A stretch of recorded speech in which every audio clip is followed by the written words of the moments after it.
algunas mujeres las convencen de matar.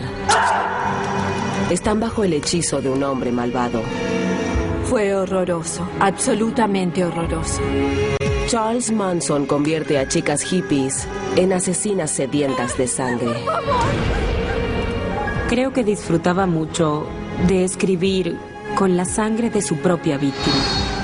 Una madre soltera y vulnerable se enamora del hombre equivocado.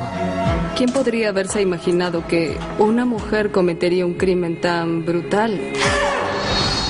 Y una oscura devoción termina en el asesinato sádico de niños. La niñita pedía a gritos por su mamá. Quería irse a casa. Fue horrible. Estas son mujeres asesinas que no actúan solas. Actúan bajo una mala influencia.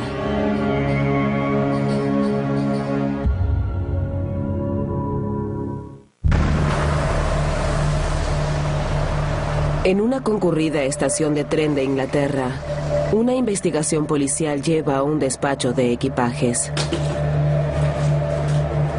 Dentro de una maleta común, hay secretos horrorosos. Había un arma, una cachiporra, varias revistas pornográficas, una copia de Mi Lucha. Pero la evidencia más condenatoria era una cinta, un rollo de cinta. ¡Quédate quieta! Por favor, quiero ir a casa. No te calles, excuses lo que quiero ir a casa. En la cinta, una niña aterrorizada ruega por su vida. Esta niñita pedía no ser torturada. Pedía a gritos por su mamá. Quería ir a su casa. Fue horrible. También se escucha la voz de una mujer Te dije que te calles, excuses lo que dices. que tortura a una niña hasta matarla. Sus crímenes destruirán la inocencia de un país entero. Su nombre es Myra Hindley. Lo que hizo Myra Hindley fue diabólico. No hay duda de que Myra Hindley fue la mujer más odiada de Gran Bretaña. Manchester, Inglaterra, a principios de los 60. Myra Hindley, de 19 años, es una secretaria tranquila, muy enamorada de su compañero de trabajo, Ian Brady. Myra buscaba a alguien que la sacara de su vida aburrida y, en mi opinión, Ian le ofrecía eso. Rápidamente, Ian Brady inicia a Myra en sus oscuras prácticas. Brady coquetea con el nazismo y es sádico. Obtiene placer sexual del sufrimiento de los demás. Ella estaba lista para entrar en una relación sexual sádica sadomasoquista con Brady. No le costó mucho hacerlo. Él podía enseñarle cosas que ella no aprendería en ningún otro lado. Y ella quería aprender. Las fantasías más secretas de Brady serían la prueba extrema del amor de Myra. Ella había comenzado a fantasear con cometer crímenes contra niños. Y fantaseaba con cometer el crimen perfecto. Necesitaba a alguien que lo ayudara a hacerlo, y esa persona era Myra Hindley. Myra llevó a la realidad esas fantasías sexuales sádicas porque quería satisfacer a Ian y quería mostrarle cuán atrevida era. De alguna manera se convirtieron en una pareja como Bonnie y Clyde. Vivían el uno para el otro. Clive Entwistle, que en ese momento era un periodista joven de Manchester, escribió sobre Myra Hindley. Estaba desesperada por satisfacer sus fantasías, sus necesidades, y sospecho que tenía miedo de ser rechazada por él. Una noche fresca de viernes, una adolescente se dirige a un baile. Brady ya estaba decidido a matar. Pauline Reed sería su primera víctima. Pauline Reed, de 16 años, conoce a Mayra y a su familia. Mayra le ofreció llevarla. Y ya dentro del auto, le dijo que había perdido un guante en la colina y le preguntó si quería ayudarla a buscarlo.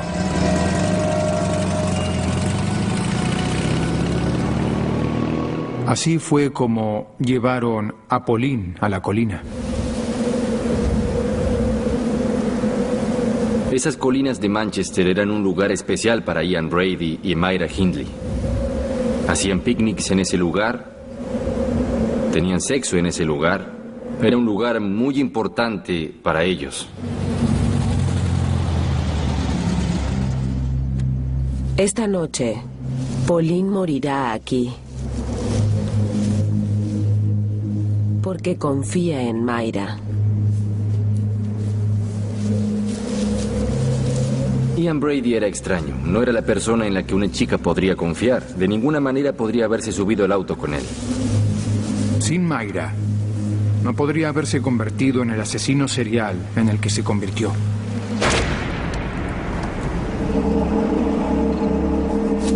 En la ladera árida, sus fantasías depravadas se desatan. Violan, torturan y asesinan brutalmente a Pauline. Cuando un sádico secuestra a alguien y lo tortura, lo más importante de todo para él es ver el sufrimiento de la víctima, los quejidos, el llanto. La experta en psicología criminal Candice DeLong conoce las motivaciones de los asesinos sádicos. Cuando la víctima finalmente queda inconsciente, lo que se ve generalmente es que el asesino la mata y lo hace rápido. Para él, la fiesta terminó. Mayra, bajo el maligno hechizo de su amante, lo observa silenciosamente mientras entierra el cuerpo de Pauline. Dije que te callaras, estúpida. ¡No voy a callarme! Te lo advierto. Una de las claves de la naturaleza sádica de Mayra reside en su pasado. Con él. ¿Estás mal de la cabeza Te o lo qué? advierto, cállate. Estuvo expuesta a la violencia desde una edad temprana. Eres una idiota. Me voy de aquí. Su padre Bob, campeón de boxeo y pendenciero de taberna, era un hombre rudo. Mayra, Solía golpearla mucho. ¿qué estuviste haciendo? Su padre fue una influencia muy fuerte en su vida. ¿Qué te pasó en la cara? En principio, ella tenía una personalidad muy dura. Manténlos arriba. Ahora, pégame a mí. Si combinas eso Eso es. con una influencia violenta en la que te enseñan a pelear, a volverte agresivo, Golpéame ahora. ¡Vamos! terminas con una Fuerte. personalidad poco Eso común. es. Más fuerte. Ah. Eso tendrías que haber hecho. Mayra se La enamoró de próxima Ian porque se sentía a gusto con los hombres violentos y explosivos. De hecho, la atraían. Para ella, Ian era como papá, y ella siempre quiso el amor de papá. Es un amor por el que Mayra es capaz de matar. La relación que había entre Myra Hindley e Ian Brady desencadenó una serie terrible de crímenes.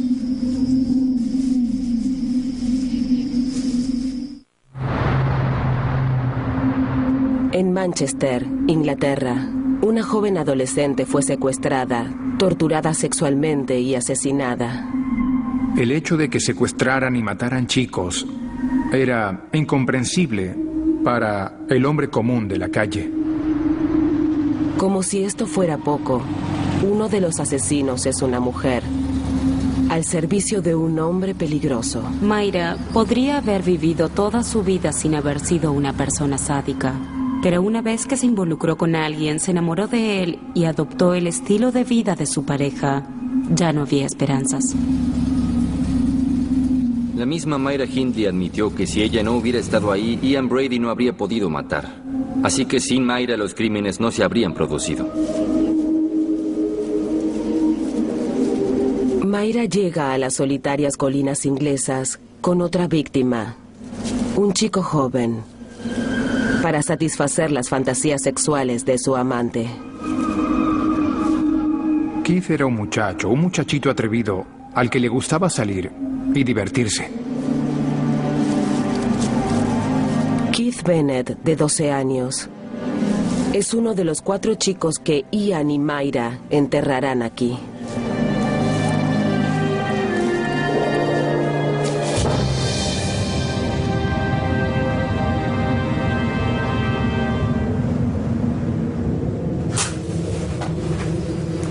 La madre de Keith es Winnie Johnson.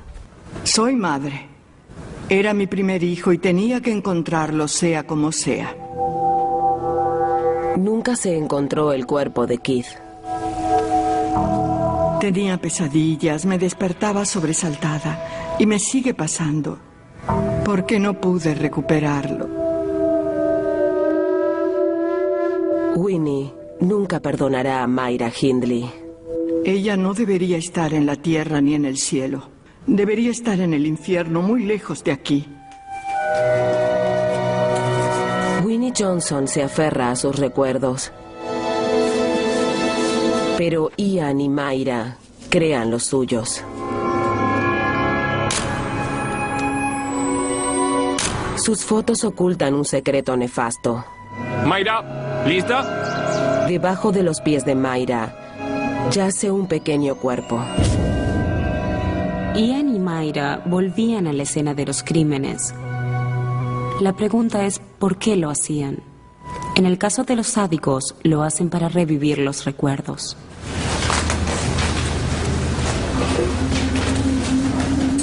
Esta es muy buena. Pero las fotos no son suficientes. La pareja sádica quiere registrar los sonidos de la tortura y el asesinato.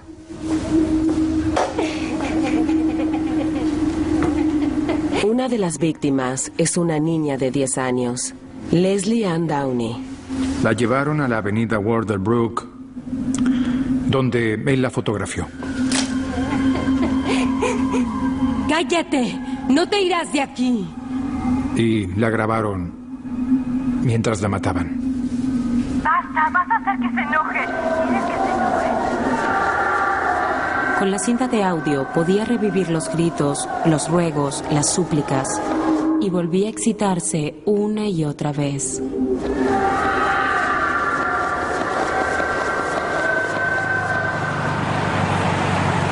Fríos, seguros e insaciables, Ian y Mayra ahora son más audaces en sus asesinatos. Él comenzó a correr riesgos bastante alocados teniendo en cuenta lo que había hecho antes, lo bien que había planeado todo.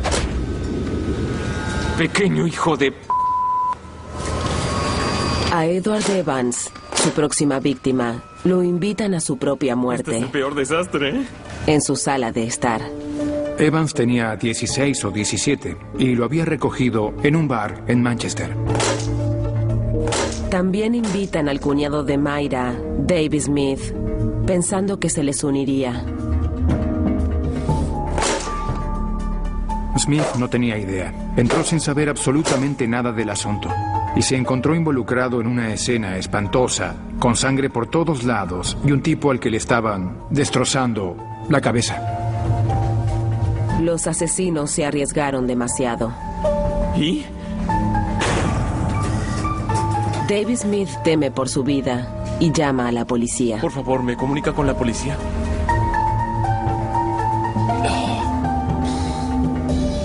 Descubren el cuerpo de Edward Evans en la casa de Ian y Mayra, junto con una pista que expondrá a Mayra y a su amante como asesinos en serie sádicos. Bien hecho, agente. Registre todo esto, por favor.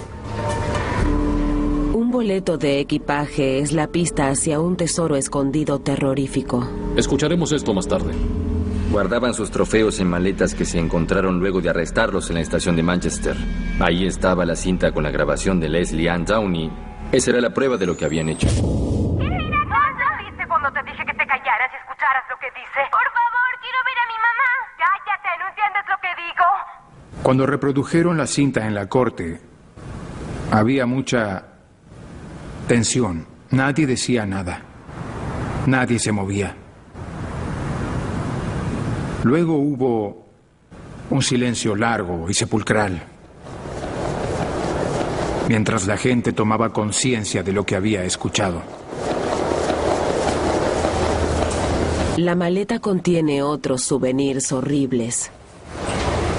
Fotos del lugar donde la enterraron. Ahora, la policía sabe dónde buscar. Durante más de 3 semanas, la policía registró las colinas.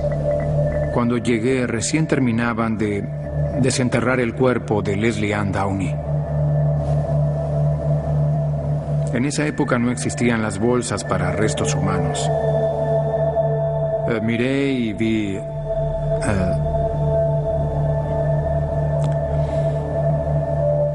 Perdón.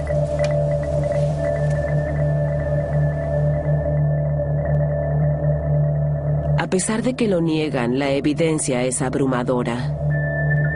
En mayo de 1966, encarcelan de por vida a Myra Hindley y a Ian Brady por 5 horribles asesinatos. Si Hindley hubiera dicho que estaba bajo su influencia y que tenía miedo de que la matara si no cooperaba, podría haber aportado evidencia contra Brady y quedaba libre. Pero no lo hizo. Se quedó sentada como una estatua y no dijo una palabra. Myra admite la autoría de los asesinatos 20 años después. En 2002 muere en la cárcel por una falla respiratoria. Luego del funeral, los restos de Myra Hindley se esparcen sobre las colinas, donde ella y Brady hacían el amor y asesinaban. Es muy difícil determinar si Myra Hindley estaba enferma o si era malvada. Tenía un padre violento, conoció a un sádico sexual que estaba desesperado por ser un asesino serial. Todo eso se juntó y la llevó a cometer estos horribles crímenes.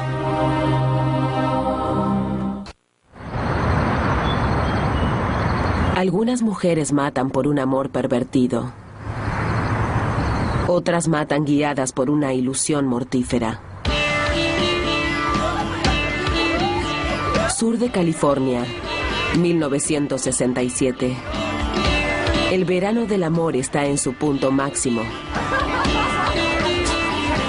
En una alocada fiesta hippie, un hombre llama la atención. Todos buscábamos algo. Ellos también buscaban algo. Y aparentemente lo encontraron en él. ¿Quién es él? Es Charlie. ¿Estás lista para un viaje? Susan Atkins, de 18 años, se siente atraída por un extraño carismático que toca la guitarra.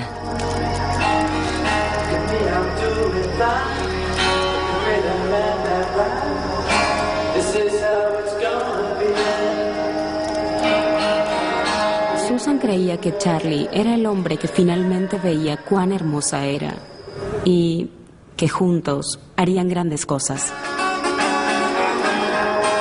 Charles Manson seduce a Susan. Charles Manson era más que nada un maestro en el arte de manipular a la gente. Se topó con todos estos jóvenes inocentes que buscaban algo distinto a lo que sus familias y la sociedad les ofrecían. Él sabía eso y lo usaba para manipularlos. A los 32 años, Charles Manson ya ha pasado la mitad de su vida tras las rejas. La cárcel le enseñó a manipular y a engañar. Se aprovechaba de los puntos débiles de la gente. Había aprendido a engañar muy bien en la cárcel. Y pudo aplicarlo con estas jovencitas. La adolescente fugitiva Susan Atkins busca una vida mejor. Susan Atkins tal vez era la más problemática de las jovencitas. La habían arrestado, había escapado de su casa. Estaba como en una nebulosa. Ella estaba buscando alguna respuesta para su vida y Manson se la dio. En el juicio a Manson, la periodista Linda Deutsch vio a otra joven que cayó bajo su sombría influencia. Patricia Krenwinkel era un alma perdida cuando Charlie Manson la encontró. Había tenido problemas con las drogas y, como ella misma contó, encontró a este hombre mágico que tocaba la guitarra y la hizo caer en su hechizo. Se topa con un hombre que es experto en manipular mujeres. No tenía forma de salvarse. Todos esos negros no los necesitamos. Tom no los quiere. Todo es una actuación, como una película. Charles Manson utilizó algunos recursos para influir y controlar a la gente que con el tiempo se convirtió en su familia. Uno de ellos eran las drogas. Otro recurso era alimentar su necesidad de guía y aceptación, su necesidad de liderar. Y el otro recurso que usó fue una actitud permisiva todo el tiempo. Lo haremos. Manson utiliza el control mental. Estuvo aquí mucho tiempo. ¡Hey, ustedes! ¡Vengan aquí! Está convenciendo a sus seguidores de cometer un crimen que estremecerá al mundo entero. Lo que deben hacer. Manson les había lavado el cerebro de manera tan intensa que hacían cualquier cosa que les pidiese. Tomen un bate y destrúyanlos. Sus seguidores deben asesinar sin piedad. Los Ángeles, agosto de 1969. En una noche calurosa de verano, Charles Manson está por escribir un capítulo sangriento de la historia. Yo sé que tú podrás hacerlo. Los asesinatos de Manson fueron los crímenes más estremecedores que hubo en Los Ángeles. Las víctimas eran gente famosa. Pero Manson no cometerá los asesinatos. Sus chicas lo harán. Bajo su influencia. Tú, ve allá. Tú ven conmigo. Bien. Con la ayuda de uno de sus seguidores, Tex Watson.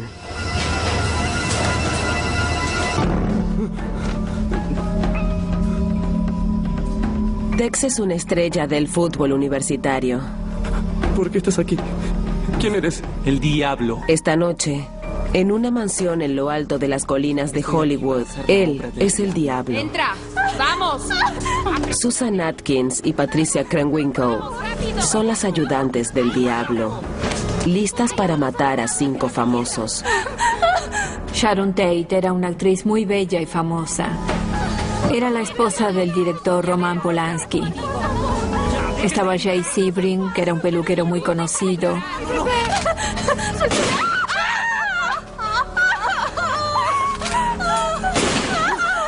Y Abigail Folger, heredera de una fortuna millonaria. ¡Deja de llorar! Haremos lo mismo. Para las víctimas, es una noche de un horror inimaginable. ¡Auxilio! ¡Auxilio! A merced de los seguidores de Manson. ¡Quédate quieto! Patricia no nació mala, solo era vulnerable. Manson la convierte en una asesina despiadada. Patricia Krenwinkel dijo que persiguió a Abigail Folger por toda la casa. ¡Ven aquí! Patricia tenía un cuchillo y terminó apuñalándola hasta matarla.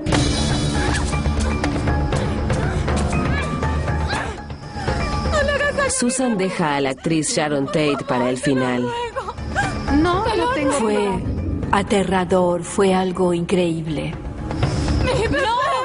Sharon Tate rogaba por la vida de su bebé. ¡No voy a tener piedad! ¡Sin piedad! Y ella le dijo que se callara, que no quería escuchar nada de eso.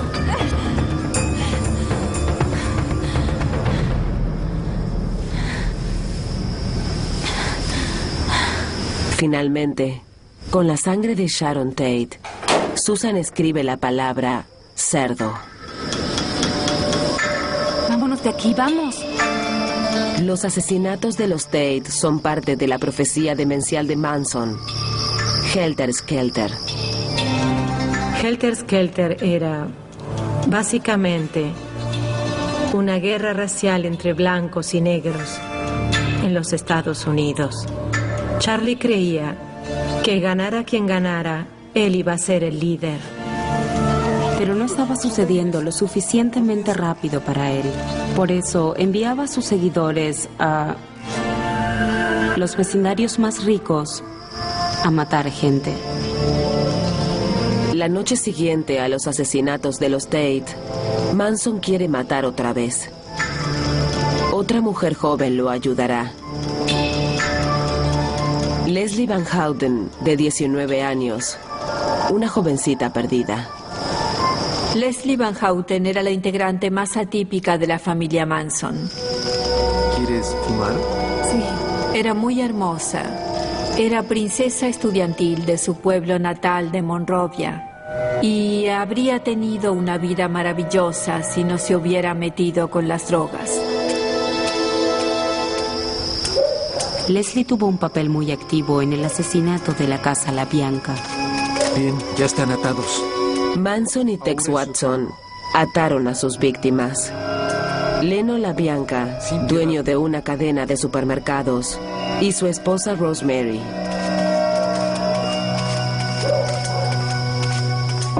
No, por favor. Manson quiere iniciar una guerra racial.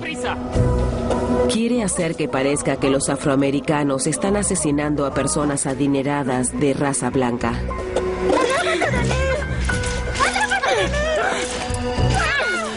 Tex y las chicas cumplen su plan malvado. ¡Vamos! Leslie Van Houten, reina estudiantil, ayuda a apuñalar a Rosemary hasta matarla.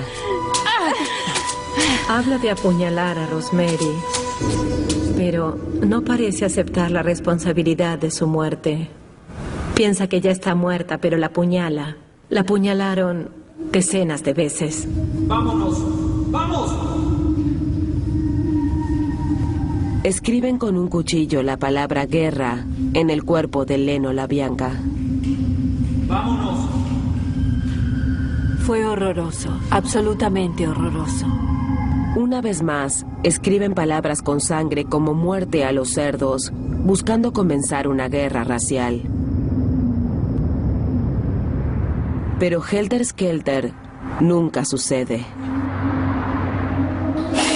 La locura de Manson termina luego de una delación desde la cárcel.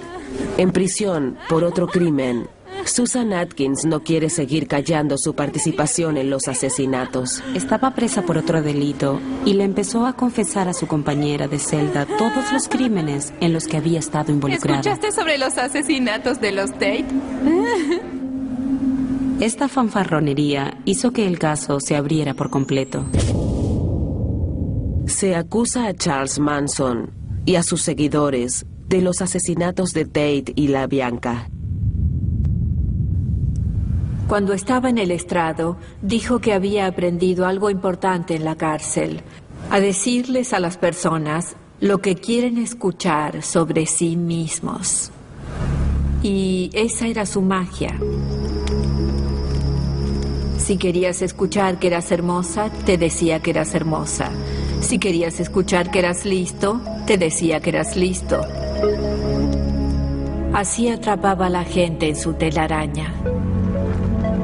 En abril de 1971, condenan a muerte a Charles Manson, Leslie Van Houten, Susan Atkins y Patricia Krenwinkel.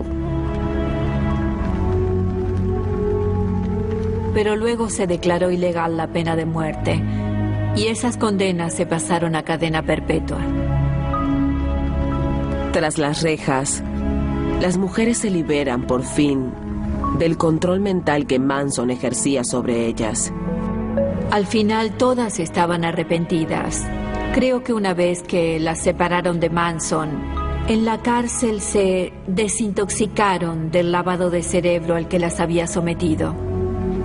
Es muy triste ver cómo se desperdiciaron tantas vidas, además de las víctimas de los asesinatos.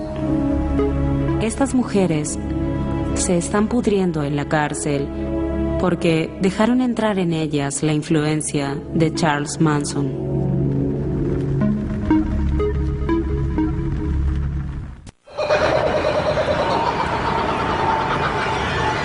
Melbourne, Australia, 2005. En un hermoso día de verano, el sol brilla sobre un automóvil lleno de secretos sombríos. Salía un olor fétido del auto porque hacía mucho calor. El vehículo abandonado despierta las sospechas de un empleado del parque. Dentro del auto, hay una extraña sorpresa. Nadie pudo haber escuchado los gritos pidiendo ayuda. No tenía posibilidades. Pero hay otra sorpresa. Después de estar encerrada 5 días en el baúl, la mujer sigue viva. ¡Hola! ¿Me escucha? ¡Hola! No podía creer que estuviera viva, pero lo estaba. Lo que estremecerá a todos es quién hizo esto y por qué. ¿Quién podría pensar que una persona así pudiera cometer un crimen tan brutal y frío? Para la zona norte se esperan lluvias hacia la noche, con descenso... Tania Herman busca amor. En tanto, en la zona sur, las precipitaciones no serán tan... La mujer de 36 años tiene una hija joven y 2 matrimonios fallidos. Tania era una mujer soltera, muy trabajadora, que por desgracia era muy manipulable.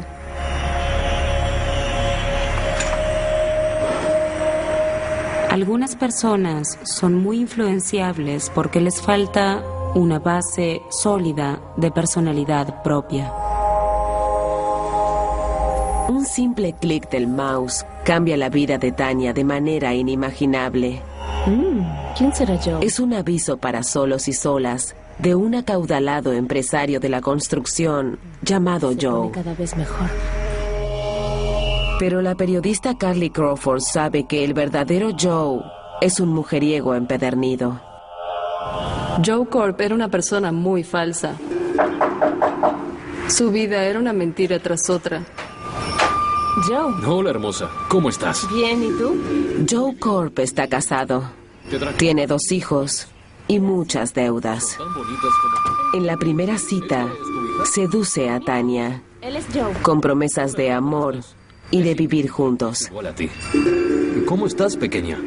Él tenía una personalidad encantadora, pero peligrosa al mismo tiempo.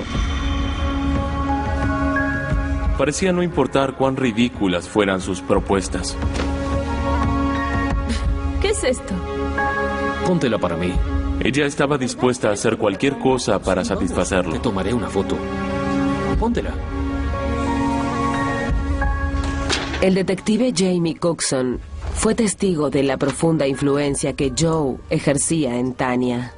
Estaba totalmente perdida por Joe Corp. Ahora esto. Eso es. ¿Así? Sí. Tania estaba bajo el control de Joe porque eso era exactamente lo que quería. Sí.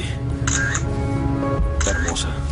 Tania no quería hacerse cargo de su propia vida, por eso se dejaba guiar.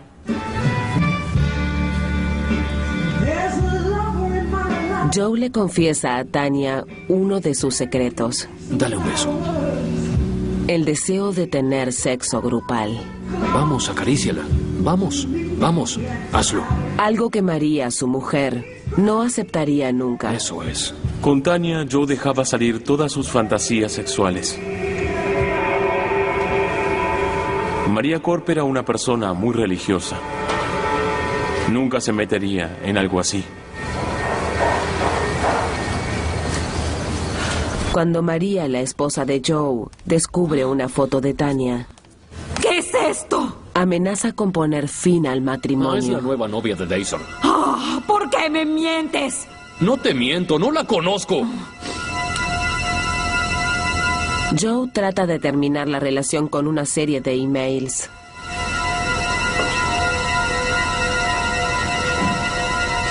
En los que finge su propia muerte.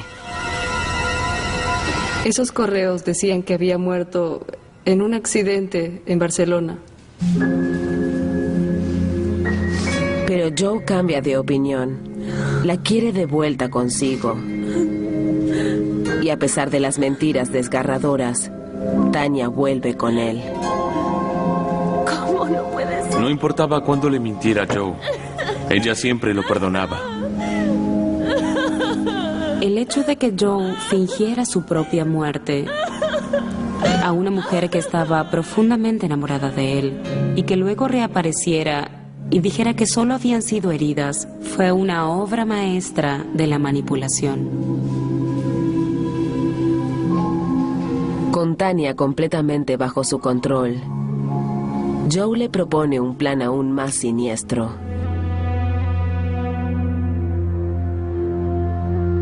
Quiere que su esposa María muera y que Tanya sea la asesina. Ella pensaba que tenía que hacerlo para no perder su cariño. Pensaba que no tenía otra opción. En Melbourne, Australia, Joe Corp tiene codicia en su corazón y muerte entre sus planes. ¿Qué pasa? Quiere que su amante, Tanya Herman, mate a su esposa, María. Es la solución. Obviamente, Joe vio la manera de quedarse con el dinero, la casa, su amante y de cumplir todas sus fantasías. Quería tenerlo absolutamente todo. Pero lo único que se le interponía era María. Joe planea todo, hasta el más mínimo detalle. Una gorra de natación para que Tanya no deje cabellos en la escena y una correa para ahogar a su esposa. Tanya haría lo que sea por Joe, lo que sea para que esté feliz, incluso mataría. No soportaría perder a Joe.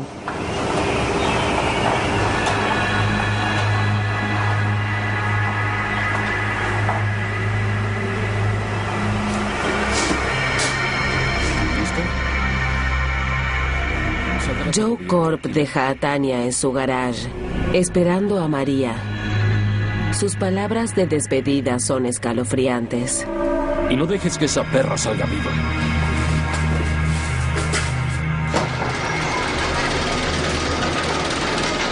Si pudiera preguntarle algo a Tanya, le diría si alguna vez se preguntó por qué Joe quería que ella matara a su amante. ¿Por qué no lo hacía él?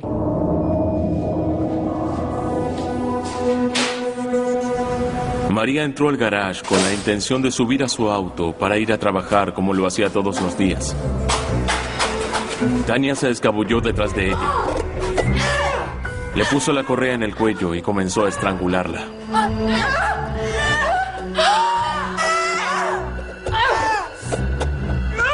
Tanya dijo que en ese momento sintió que no era ella. Sintió que era una espectadora que observaba ese espectáculo horrible y siniestro. Pero todo cambió cuando María cayó al suelo y salió sangre de su boca. De repente, Tanya se dio cuenta violentamente de que todo era real y que la mujer estaba muerta. Asustada y sola, lo único en lo que piensa Tanya es en librarse de la víctima. Joe le dijo que se deshiciera del cuerpo de María lo más lejos posible de la casa.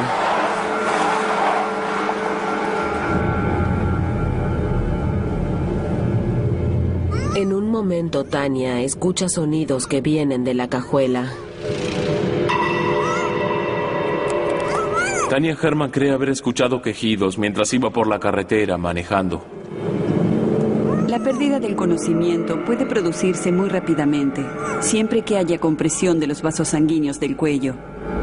Puede haber pasado que su respiración haya sido tan tenue y que haya quedado tan débil que la asesina no haya tenido la lucidez de fijarse si tenía pulso, si el corazón aún latía. Mientras María trata de respirar, Tania, aterrorizada, abandona el auto en una calle tranquila. A Tania Herman la manipularon, sí, pero eso no es excusa para lo que hizo. Mató a una mujer a sangre fría.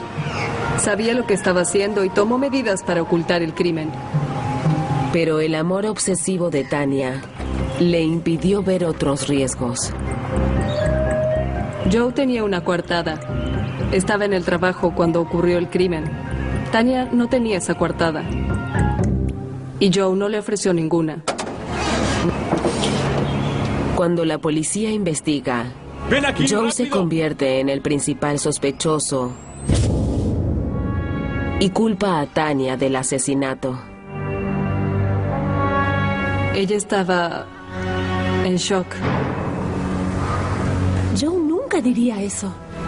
Él está listo para testificar, para pararse en la corte y decir que tú la asesinaste. Se sintió traicionada y dejó de cubrir a Joe desde ese momento. Tania mató por amor. Ahora se da cuenta de que el amor de Joe es falso.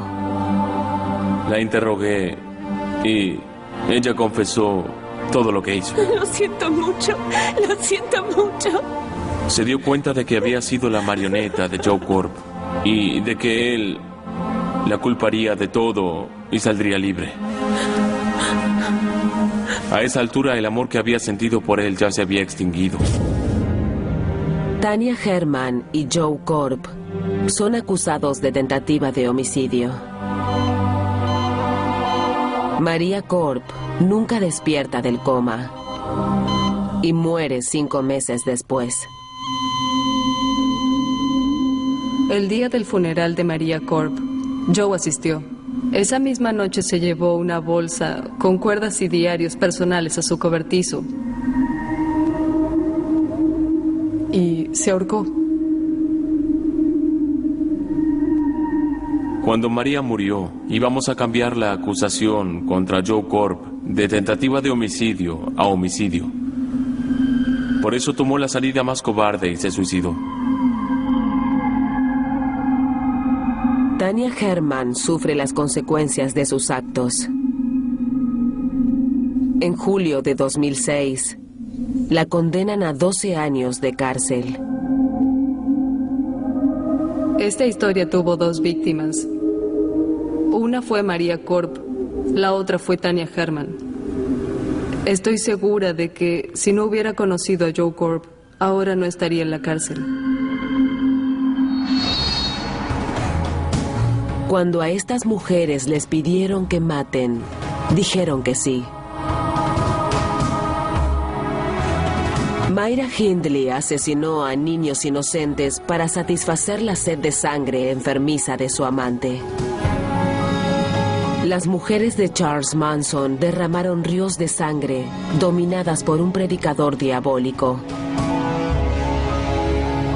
Y Tania Herman se llevó otra vida, pensando que así mejoraría la suya. Estas mujeres se convirtieron en asesinas por una mala influencia.